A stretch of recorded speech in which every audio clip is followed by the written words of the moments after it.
Naririnig mo ba ang hininga sa likod ng mga puno o hihintayin mong ang sariling tibok ng iyong puso ang maging huling tunog sa gitna ng masukal na gubat?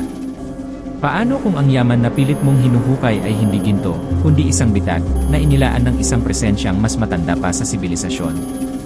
Ano ang gagawin mo kung ang bawat hakbang mo palayo sa panganib ay lalo ka palang inilalapit sa bibig ng isang halimaw na walang mukha?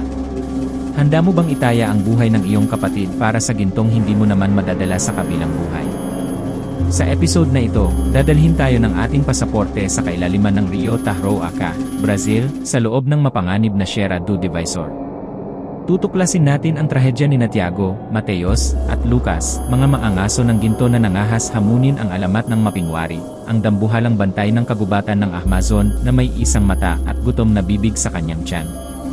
Isang paglalakbay patungo sa puso ng kadiliman, kung saan ang bawat putok ng baril ay walang silbi, at ang tanging paraan para makaligtas ay ang pag-aalay ng pinakamahalagang sakripisyo. Siguraduhin mong nakahanda ang iyong sarili, dahil sa kailaliman ng kagubatang Amazon, ang mga mapangahas ay hindi na muling nakakabalik. Pero bago tayo magsimula, mga ka-Dark Passenger, ihanda mo muna ang iyong sarili, mag-like, mag-subscribe, at i-share ang video para mas marami pa tayong madala sa dilim. At huwag ring kalimutang i-turn on ang notification bell para hindi ka maiwan sa paglalakbay sa mga kwento ng mga misteryo at kababalaghan mula sa iba't ibang sulok ng mundo. Dahil sa biyahe natin ito, dilim ang destinasyon at tanging liwanag lang ang makapagpapauwi. Welcome aboard! This is Dark Passport.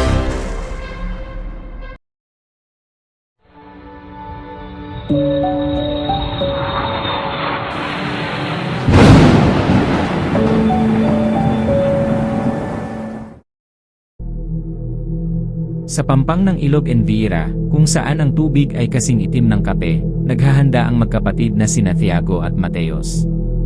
Ang kanilang lolo, si Abuelo Ricardo, ay nakamasid sa mga shotgun at itak na nililinis ng kanyang mga apo. Tiago, Mateo, sigurado ba kayong handa na kayong pumasok sa puso ng Amazon? Alam niyo ba na papunta kayo sa lugar na hindi dapat tinatapakan ng tao? Habang hinahasa ang itak nagsalita si Tiago, huwag na kayong mag-alala, Vovo. Mag-iingat kami. May ginto sa Rio Tarroaca at hindi namin ito pwedeng palampasin. Ang ginto ay dugo ng lupa, at ang lupa ay may may-ari. Akala niyo ba biro lang ang mapingwari? Tumigil si Mateos sa pag-aayos ng gamit. Ramdam niya ang kaba sa boses ng matanda. Nakita niyo na siya noon, di ba, sa kailaliman ng gubat? Hinawakan ni Ricardo ang peklat sa kanyang balikat, isang malalim na ukit ng higanteng kuko. Naramdaman ko siya bago ko siya nakita. Bumigat ang hangin at biglang nangamoy ng nabubulok na bangkay. Ngumisi si Tiago at isinukbit ang kanyang baril. Kung magpakita siya, rifle ko ang bahala. Laman lang din siya, Vovo. Hindi siya basta laman. Kapag nakarinig kayo ng sigaw pero sarado ang bibig niya, tumakbo na kayo. Ang sigaw ay galing sa tiyan niyang lalamon sa inyo. Hindi na nakinig si Tiago at naglakad na sa bangka. Sumunod si Mateos, pero lumingon siya sa huling pagkakataon habang nagsisimulang magdasal ang matanda sa gitna ng papalubog na araw. Lumipas ang 3 araw mula nang lisanin nila ang bayan ng Envira. Ang kanilang maliit na bangkang demotor ay iniwan na nila sa pampang dahil masyado ng mababaw at puno ng mga nakatumbang puno ang sahpa patungo sa kailaliman ng kagubatan. Kasama na nila si Lucas, isang lalaking lumaki sa gubat at kilala bilang pinakamagaling na tracker sa rehiyon. Habang hinihiwa nila ang makapal na baging gamit ang kanilang mga itak, ang init ng tropiko ay tila sumasakal sa kanila. Ang pawis ay humahalo sa dumi ng lupa sa kanilang mga balat. Huminto tayo, tignan niyo ang lupa, may mga bakas. Lumapit si Mateos at tinitigan ang maputik na bahagi ng dinaraanan. Nanlaki ang kanyang mga mata. May mga bakas ng paa na tila sa tao, pero ang laki nito ay triple sa sukat ng normal na paa, at ang mga daliri nito ay nakaturo sa direksyong kabaliktaran ng kanilang nilalakaran. Baka oso lang yan o isang malaking anta. Itigil mo ang pagbabasa sa lupa na parang libro ng katatakutan. Nandito tayo para sa ginto. Walang oso rito, Tiago. At walang anta ang may kuko na kayang bumaon sa kahoy ng ganito. Itinuro ni Lucas ang isang dambuhalang puno ng samama. Ang matigas na balat nito ay may malalalim na ukit, tila hinampas ng isang dambuhalang may 5 matatalas na kuko. Ang mga marka ay nasa taas na 10 talampakan, higit na mas mataas kaysa sa kayang abutin ng kahit anong kilalang hayop sa Amazon. Kakaiba ang lugar na ito. Masyadong malalim ang katahimikan. Pati ang mga unggoy hindi nag-iingay. Biglang tumigil ang lahat. Ang huni ng mga insekto na kanina lang ay nakakarindi ay biglang naputol. Ang kapaligiran ay naging kasing tahimik ng isang sementeryo. Sa gitna ng katahimikang iyon, naramdaman nila ang isang mahinang panginginig ng lupa, isang mabigat na nilalang ang naglalakad sa malapit. Sino yan? Magpakita ka. Sa gitna ng masukal na mga dahon ng palmiteiro, isang madilim na anino ang dumaan ng mabilis. Hindi ito lumalakad ng patayo gaya ng tao, pero hindi rin ito parang hayop na 4 ang paa. Ito ay isang dambuhalang tumpok ng pulang balahibo na gumagalaw ng may nakapangingilabot na bilis. May naamoy ako, amoy ng nabubulok na karne at asupre. Galing ito sa silangan. Ang hanging umiihip mula sa silangan ay nagdala ng isang amoy na nagpatindig sa lahat ng balahibo sa kanilang katawan. Hindi ito amoy ng kalikasan, ito ay amoy ng isang bagay na matagal nang patay pero pilit na bumabangon. Habang palalim sila ng palalim sa kagubatan malapit sa mga dalisdis ng Serra do Divisor, ang hangin ay naging maselan at mahirap lang hapin. Hindi na ito ang sariwang hangin ng Amazon, ito ay naging malapot, mainit, at may dalang nakakasulasok na amoy. Si Lucas, nasanay sa lahat ng uri ng amoy sa gubat, mula sa ihi ng jaguar hanggang sa nabubulok na prutas, ay biglang napahinto at napahawak sa kanyang lalamunan. Ang kanyang mukha ay namutla, at ang kanyang mga mata ay nagsimulang lumuha dahil sa tindi ng kemikal na hatid ng hangin. May us, anong amoy yon? Hindi ako makahinga. Para bang ang hangin mismo ay namamatay? Tinakpan ni Tiago ang kanyang ilong gamit ang basang tela. Para itong abandonadong katayan ng hayop. Kailangan na nating bumalik. Ang amoy na ito ay hindi natural. Si Tiago, bagamat nakararamdam din ng pagkahilo, ay lalong naghigpit ng hawak sa kanyang rifle. Ang kanyang mga mata ay nanlilisik, pilit na hinahanap ang pinagmulan ng amoy sa likod ng mga dambuhalang puno ng kapreyuva. Takpan niyo ang mga ilong niyo. Kung hayop man itong may sakit, mamamatay ito sa isang bala lang. Hindi tayo nagpunta rito para lang takbuhan ang isang masamang amoy. Ngunit ang amoy ay lumalakas pa. Kasabay nito ay ang kakaibang pagbabago sa paligid. Ang mga kulay ng kagubatan ay tila naglaho, naging kulay abo ang lahat dahil sa makapal na hamog na biglang lumitaw mula sa lupa. Sa bawat hakbang nila, ang lupa ay tila sumisipsip sa kanilang mga paa, nagiging malambot na putik na amoy imbornal. SQTM, naririnig niyo ba yon?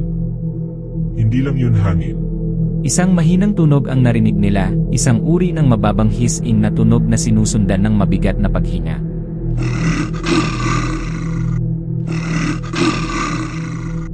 Ang bawat hininga ay naglalabas ng mas marami pang nakalalasong amoy. Olhi-ali sa pagitan ng mga puno ng rubber. May gumagalaw pero masyadong matangkad para maging tao. Isang dambuhalang anino, kasing itim ng gabi kahit natirik ang araw, ang dahan-dahang tumatawid sa kanilang landas mga 20 metro ang layo. Ang balahibo nito ay hindi lamang pula, ito ay may bahid ng natuyo at sariwang dugo, at ang mga langaw ay nagkakagulo sa paligid nito kahit sa gitna ng hamog. Habang bumubulong si Lucas ng may panginginig, Ele está no cercando. Hindi lang siya basta naglalakad, minamarkahan niya tayo gamit ang amoy. Biglang, ang amoy ay naging kasing tindi ng isang sampal sa mukha. Napaluhod si Lucas at nagsimulang magsuka ng dilaw na likido. Sa puntong iyon, alam nilang hindi lang ito basta hayop. Ito ay isang puwersa ng kalikasan na ayaw silang patapusin sa kanilang paglalakbay. Pagsama-sama tayo. Kahit anong mangyari, huwag muna kayong tatakbo. Kapag tumakbo tayo, atake siya. Ngunit sa likod ng makapal na dahon, isang pulang mata ang tumitig ng diretsyo sa kanila. Ang amoy ng kamatayan ay naging pinal. Ang hamog na kanina ay hanggang tuhod lang ay biglang kumapal, tila isang kumot na bumabalot sa kanila. Sa gitna ng puting usok na ito, ang dambuhalang anino ay dahan-dahang naging malinaw. Hindi ito isang mabilis na pag-atake, ang nilalang ay lumabas ng may otoridad, tila isang hari na naglalakad sa kanyang nasasakupan. Nang tuluyan itong lumabas mula sa likod ng isang dambuhalang puno ng Angelim Feho, halos tumigil ang tibok ng puso ni na Mateus at Lucas. Ang mapingwari ay hindi lamang isang hayop, ito ay isang kababalaghan. May taas itong 9 na talampakan, nababalutan ng makapal, magaspang, at kulay kalawang na balahibo na tila mga hibla ng tanso. Ang iisang mata nito sa gitna ng noo ay hindi lamang kulay pula, ito ay nagliliyab, tila may apoy sa loob ng bungo nito. Nanininig ang boses ni Mateus at halos hindi makahinga. ALA ang tagapangalaga ng gubat. Totoo ang mapingwari. Tignan niyo ang mukha niya walang bibig. Totoo ang obserbasyon ni Mateus. Ang mukha ng nilalang ay patag, balot ng balahibo, at may isang mata lang, ngunit wala itong makikitang bibig sa ibaba ng ilong. Ang katahimikan nito ay mas nakapangingilabot kaysa sa kahit anong ungol. Sumisigaw si Tiago dahil sa takot na pilit itinatago ng galit. Wala akong pakialam kung ano siya. Sain Ada Frenche, ikaw na halimaw ka. Barilin niyo. Hindi na naghintay si Tiago.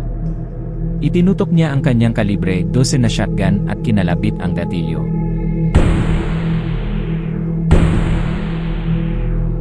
Ang dalawang putok ay yumanig sa kagubatan, nagpalipad sa mga ibon sa paligid. Ang mga bala ay direktang tumama sa dibdib ng mapingwari. Ngunit sa halip na tumalsik ang dugo, ang narinig nila ay ang tunog ng tila bakal na tumama sa bato. Ang mga bala ay tumalbog lamang at nahulog sa putikan. Ang nilalang ay hindi man lang napaatras. As balas, hindi tumatagos. Ang balat niya ay parang balat ng buhaya na hinaluan ng bakal. Impossible. Walang nakakaligtas doon. Ang mapingwari ay dahan-dahang humakbang pasulong. Sa bawat pagtahpak ng malalaki at baliktad nitong paa, ang lupa ay lumulubog. Itinaas nito ang kanyang mahahabang braso na may mga kukong kasing haba ng itak. Sa puntong ito, napagtanto ni na Mateus at Lucas na ang kanilang mga sandata ay tila mga laruan lamang laban sa sinaunang puwersang ito. Di gumagana ang mga baril. Kailangan nating umurong. Ngunit si Tiago ay nabulag na ng desperasyon. Habang kinakapa niya ang mga bagong bala sa kanyang bulsa, ang mapingwari ay huminto sa harap nila, mga 10 metro ang layo. Ang isang mata nito ay ginalaw, tinitignan ang bawat isa sa kanila nang may malamig at walang awang paghatol. Doon nila napansin na ang tiyan ng nilalang ay nagsimulang manginig, tila may kung anong nagpupumiglas sa loob ng puso nito. Ang lahat ay tila huminto sa isang nakabibinging sandali ng katahimikan, habang ang mapingwari ay nakatayo sa harap ng 3 lalaki. Ang hangin sa paligid nito ay nagsimulang uminit, at ang nakakasulasok na amoy ng asupre ay naging mas matindi, tila sinusunog ang loob ng kanilang mga ilong. Dahan-dahang tumayo ang nilalang sa kanyang 2 likurang paa, na naging dahilan upang magmukha siyang isang dambuhalang tore ng pulang balahibo. Habang ang kanyang mukha ay nananatiling walang bibig at walang emosyon, ang balahibo sa kanyang tiyan ay nagsimulang humiwalay. Isang pahalang na hiwa ang bumukas mula sa kanyang puson hanggang sa itaas ng kanyang balakang. Napaatras at nadulas si Mateus sa putik. Tignan niyo sa ibaba. Ang tiyan, Diyos ko. Bumubukas ang tiyan niya. Ang bumukas na bahagi ay isang dambuhalang bibig na may mga labing itim at matataba. Sa loob nito ay makikita ang mga hanay ng mga ngiping dilaw, matatalas, at kasing laki ng mga kutsilyo. Walang dila, kundi isang madilim na butas na tila lagusan patungo sa impyerno. Isang tunog na hindi mailalarawan ng tao. Hindi ito isang simpleng ungol, ito ay isang alon ng tunog na yumanig sa mga puno, nagpabagsak sa mga dahon, at nagpadugo sa kanilang mga tenga. Napahawak si Lucas sa kanyang ulo at sumigaw sa sakit. Ay, ang mga taina ko. Ang mga huni sa gubat ay tuluyang namatay, at ang tanging maririnig na lang ay ang lagutok ng mga nababali na sanga, habang ang ungol nito ay tumatama sa paligid. Si Tiago, na mas malapit sa nilalang, ay nabitawan ang kanyang shotgun at napaluhod, habang ang dugo ay dahan-dahang umaagos mula sa butas ng kanyang ilong. Habang si Tiago ay hirap na hirap magsalita, nanginginig ang buong katawan, nagsalita siya, "Pureng. Hindi ako makapag-isip. Ang mapingwari ay hindi pa tapos. Matapos ang sigaw, ang bibig sa tiyan ay nanatiling bukas, naglalabas ng isang malapot at berdeng laway na natutunaw ang putik sa lupa. Ang nilalang ay humakbang pasulong, ang kanyang mga kuko ay kumakalos sa balat ng mga puno, lumilikha ng isang tunog na parang bakal na hinahasa. A vibrason, nararamdaman ko sa aking mga buto. Ito ang tunog ng kamatayan. Tiago, bumangon ka. Kapag nanatili tayong nakahinto, lalamunin niya tayo ng buo. Ngunit ang sigaw ay may epekto sa kanilang katinuan. Si Mateus ay nagsimulang makakita ng mga anino na sumasayaw sa kanyang paningin. Ang mapingwari ay hindi lang pumatay sa pandinig, pumatay din ito sa kanilang kakayahang lumaban. Habang unti-unting lumalapit ang halimaw, ang dambuhalang bibig sa tiyan nito ay nagsimulang umatngat sa hangin, tila handa ng sumunggab ng unang biktima. Ang hamog ay naging kulay lila dahil sa nagdidilim na langit at sa dugo sa paningin ni Tiago at Mateus. Habang umaalingaw pa rin ang nakabibinging sigaw mula sa tiyan ng mapingwari, ang katawan ni Lucas ay tila naparalisa. Ang mapingwari ay humakbang ng mabilis, isang bilis na hindi mo akalain sa kanyang dambuhalang laki. Ang bawat hakbang ay nag-iwan ng malalim na hukay sa lupa. Bago pa man makakilos si Tiago, ang nilalang ay nakarating na sa tapat ni Lucas. Pilit na ginagapang ni Lucas ang putik, ang boses ay puno ng purong takot. Sukugu, huwag niyo akong iwan dito. Pakiusap, hindi ko maigalaw ang braso ko. Inabot ni Mateus ang kamay ni Lucas, pilit itong hinahila, ngunit ang mapingwari ay ibinaba ang kanyang dambuhalang braso. Ang mga kuko nito, na kasing talas ng mga bagong hasang kutsilyo, ay bumaon sa balikat ni Lucas. Isang tunog ng napupunit na tela at laman ang narinig sa buong gubat. Sumisigaw si Mateus habang pilit na hinihila ang kaibigan. Sigurimin niya Lucas. Tiago, tulungan mo ako. Ngunit si Tiago ay nakatayo lamang, nakatitig sa dambuhalang bibig sa tiyan ng halimaw. Ang bibig na iyon ay mumuya, naglalabas ng mainit na singaw at amoy ng natutunaw na buto. Ang takot na naramdaman ni Tiago ay hindi lamang pisikal, ito ay isang espiritual na pagkaparalisa. Napabulong sa gulat si Tiago. Wala tayong magagawa, Mateus. Kapag nanatili tayo, mamamatay din tayo. Tignan mo ang mga mata niya, hindi siya mula sa mundong ito. Sa isang iglap, itinaas ng mapingwari ang nanghihinang katawan ni Lucas. Ang kawawang tracker ay nagpupumiglas, pilit na sinusuntok ang matigas na balahibo ng nilalang, pero tila ba sumusuntok lamang siya sa pader na semento. Dahan-dahang inilapit ng halimaw si Lucas sa kanyang tiyan, sa dambuhalang bibig na naghihintay. Narinig ni Tiago at Mateus ang nakapanginilabot na tunog. Ang tunog ng mga buto na nagkakapira-pira sa ilalim ng dambuhalang mga ngipin sa tiyan ng mapingwari. Walang dugo na tumalsik sa labas, tila ba hinigop ng nilalang ang bawat bahagi ni Lucas. Ang mapingwari ay naglabas ng isang mahabang belch ng maitim na usok, at ang katawan ni Lucas ay tuluyang naglaho sa loob ng halimaw. Naiyak sa galit si Mateus. Hinayaan mo siyang mamatay. Hinayaan mo siyang makain. Hila-hila ni Tiago ang kanyang kapatid na si Mateus palayo. Kohe! Hindi ngayon ang oras para tayo ay magsisihan. Kapag hindi tayo tumakbo ngayon, ang susunod na sigaw ay sa atin na. Nagpulasan ang magkapatid sa madilim na kagubatan, habang sa likuran nila, ang mapingwari ay muling naglalakad ng dahan-dahan. Ang kanyang mga baliktad na yapak ay tila nagbubura sa bawat pagkakataon nilang makaligtas. Ang gabi sa Amazon ay hindi lamang kawalan ng liwanag, ito ay isang pisikal na bigat na dumadagan sa dibdib. Habang tumatakbo sina Tiago at Mateus, ang mga sanga ng Riartea ay tila mga kamay na pilit silang hinahawakan at kinakalos ang kanilang mga braso. Ang kanilang tanging ilaw at gabay ay ang malamlam na liwanag ng buwan na bahagyang tumatagos sa makapal na canopy. Huminto si Mateus, habol ang hininga, ang kanyang puso ay tumitibok ng mabilis na tila ibon na nakakulong sa hawla. Tumingin siya sa lupa, umaasang makikita ang kanilang mga lumang yapak para makabalik sa ilog. Napasigaw sa desperasyon si Mateus. Pari, Tiago. Tignan mo ulit ang lupa. Naliligaw na tayo. Ang mga yapak natin kanina, nawala na. Yumuko si Tiago, sa ilalim ng kanyang mga paa ay may mga dambuhalang marka. Dahil baliktad ang paa ng mapingwari, ang mga daliri nito ay nakaturo sa direksyong pinanggalingan nila, ngunit ang mga bakas ay sariwa at malalim. Now ng Entem 2, kung sinusundan niya tayo, bakit sinasabi ng mga yapak na papalayo siya? Eyuma Armadillia, Thiago. Ang mga yapak ay baliktad. Ang mukhang daan pabalik ay, sa katunayan, ang daan diretsyo sa kanya. Nagpapaikot-ikot lang tayo, o mas masahol pa, diretsyo tayo sa longgannya. Nagsimulang manginig ang tuhod ni Thiago.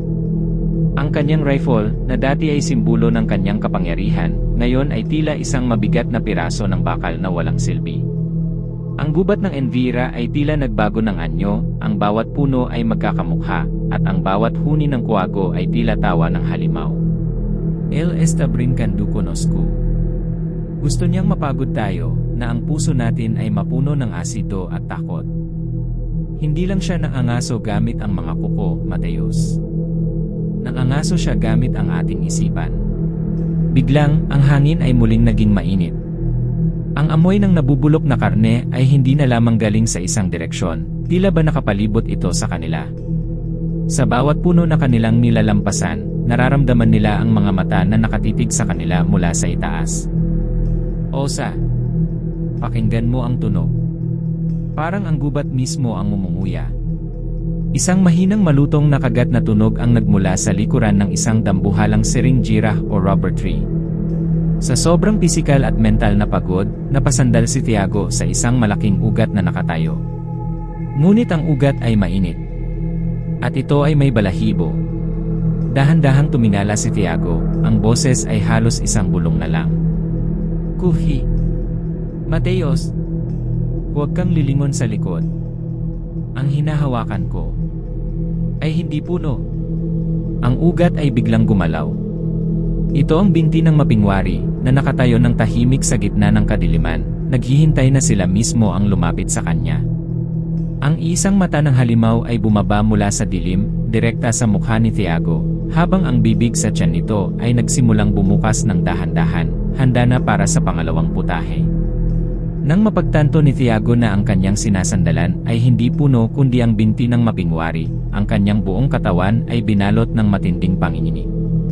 Ang nilalang ay dahan-dahang yumuko, ang isang mata nito ay parang isang pulang buwan na bumababa mula sa langit ng Amazon upang lamunin siya. Sa kabila ng paralisadong takot, mabilis na kumilos si Mateus. Hinablot niya ang braso ni Thiago at buong lakas itong hinila palayo, bago pa man maisara ng halimaw ang kanyang dambuhalang mga kamay. Nagpagulong-gulong sila sa putikan, hingal na hingal, habang ang mapingwari ay naglalabas ng isang mahaba at mainit na hininga na amoy asupre. Thiago, Livanchisi. Kailangan na natin umuwi. Nag-aantay na si Vovo. Naiiyak, nawawalan na ng pag-asa si Thiago. Ono Sufing, Mateus. Kahit saan siya'y naroon. Hindi na tayo makakarating sa ilog. Wala na si Lucas, at tayo na ang susunod. Tumingin si Mateus sa kanyang backpack. Doon ay nakatago ang huling bala nila laban sa kailaliman ng gubat, ang mga dinamitang dapat ay gagamitin nila sa paghahanap ng ginto sa mga kuweba. Kinuha niya ang mga ito at itinali sa kanyang katawan gamit ang isang baging. O sa may Ben, Ermang. Kailangang may makabalik sa Envira. Kailangang may magkwento kay Vovo na tama siya. Nanlaki ang mga mata ni Thiago. Anong ginagawa mo? Bitawan mo yan. Thiago, tumakbo ka sa hilaga. Ang ilog ay wala pang 1 kilometro. Ayaw ng mapingwari sa malalim na tubig, masyado siyang mabigat para lumangoy. Nang ng Vovichay de Shar. Sabay tayong pumunta rito, sabay rin tayong babalik. Hinawakan ni Mateus ang balikat ni Thiago ng mahigpit, ang mga mata ay puno ng determinasyon. Vaembora. Ikwento mo sa Envira ang nangyari sa atin para wala nang umulit. Hindi para sa atin ang yaman ng gubat na to, ipapain ko ang sarili ko. Alis na. Sa isang huling yakap na mabilis pa sa kisap mata, itinulak ni Mateus si Thiago patungo sa masukal na bahagi ng gubat. Pagkatapos ay kinuha ni Mateus ang kanyang lighter. Ang mapingwari, na tila nagtataka sa kilos ng tao, ay ibinuka ang dambuhalang bibig sa kanyang tiyan at naglabas ng isang nakabibinging ungol. Sumisigaw si Mateus sa harap ng halimaw habang sinisindihan ng mitsa. Ay! Kriatura Orivo. Gusto mo ng karne? Halika, kunin mo. Tumakbo si Mateus ng diretsyo sa naghihintay na bibig ng mapingwari. Ang halimaw ay sumunggab, inabot ang katawan ni Mateus. Sa huling sandali bago siya lamunin, itinaas ni Mateus ang mga dinamita.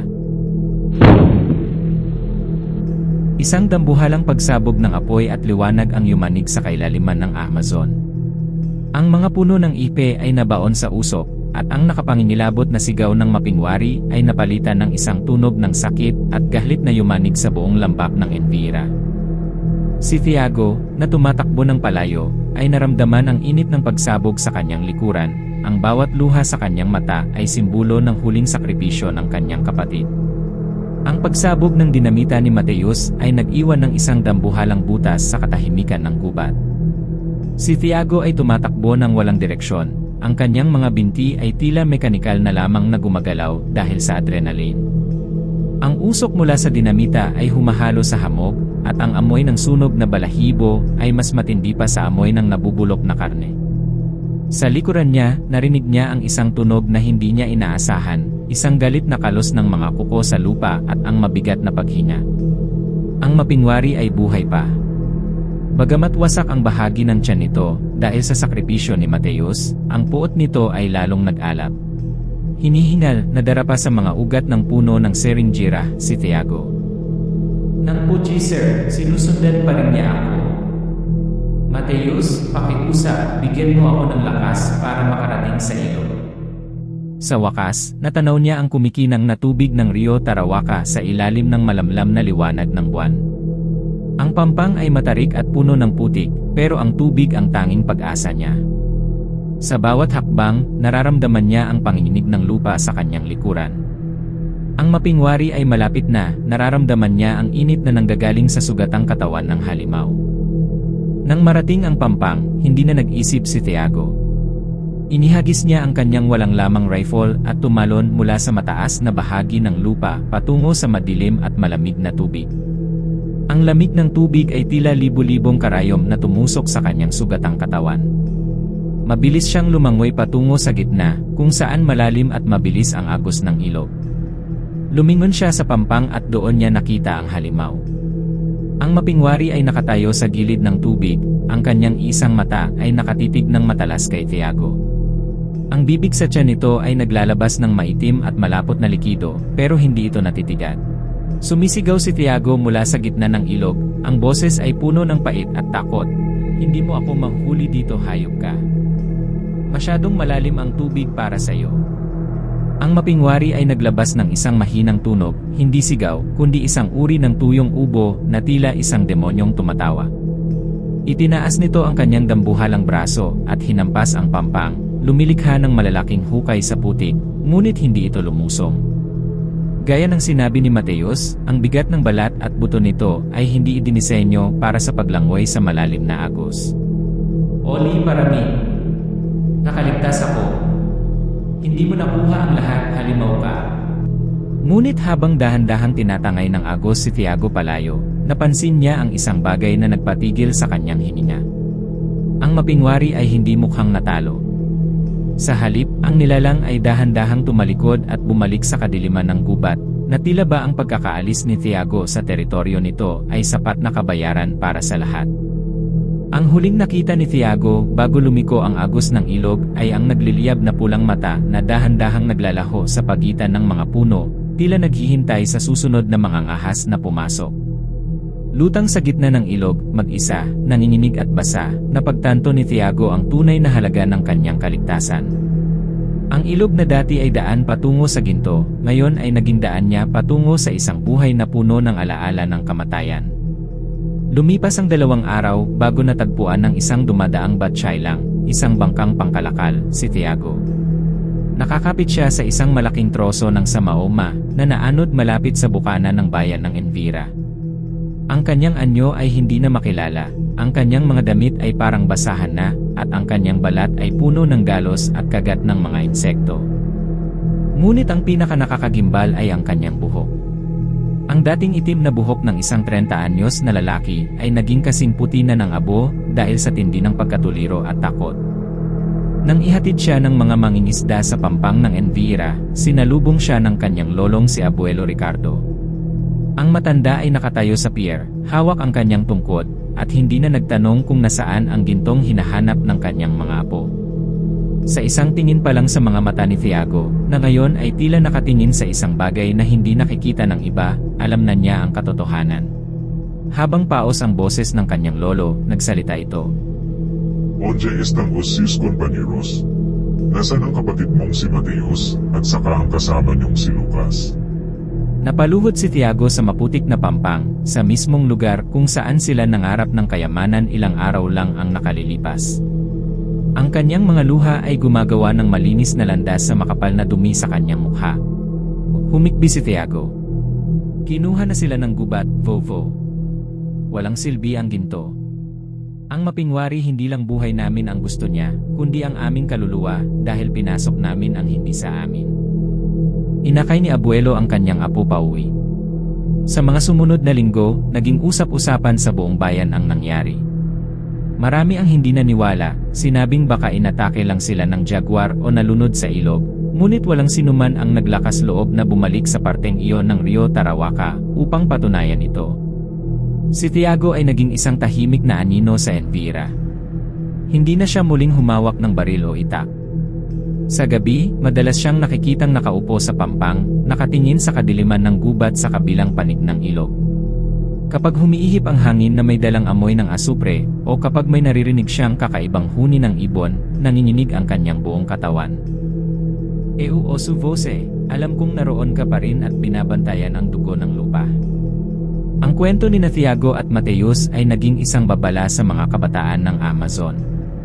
Ang ginto ay nananatiling nakabaon sa ilalim ng lupa, protektado ng isang nilalang na hindi namamatay sa bala, kundi kumakain ng kasakiman.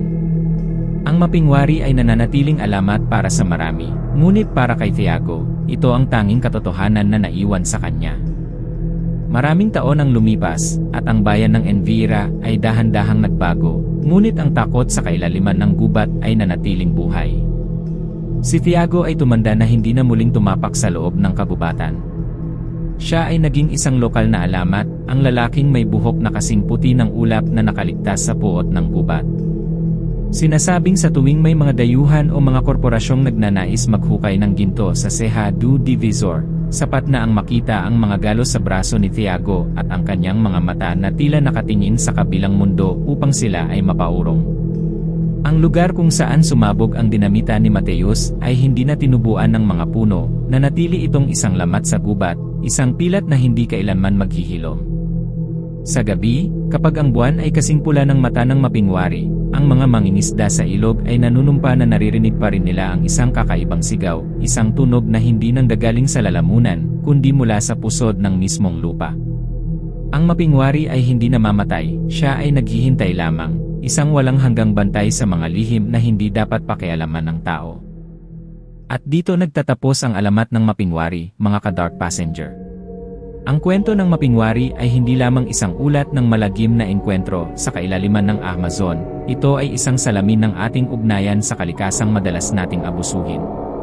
Itinuturo nito na ang kasakiman ay may katumbas na paniningil. Ang pagpasok ni Thiago sa teritoryo ng halimaw dala ang layuning pagnakawan ang lupa ng ginto ay isang paghamon sa balanse ng mundo.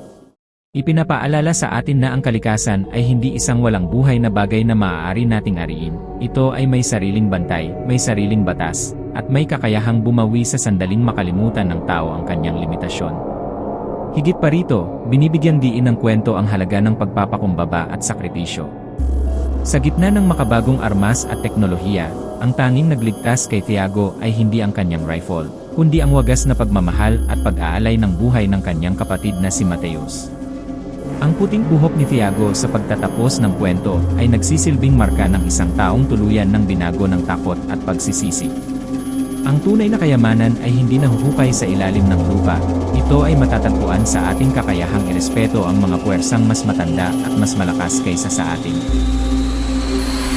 Kung nagustuhan niyo ang kwento nito, huwag kalimutang mag-like, mag-subscribe, at i-share ang video para mas marami pa tayong madala sa dilim.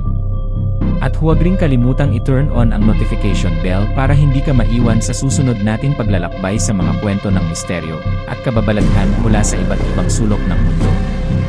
Dahil sa biyahe natin ito, dilim ang destinasyon at tanging liwanag lang ang makapagpapauwi. Ladies and gentlemen, we have just landed. This is Dark. Passport.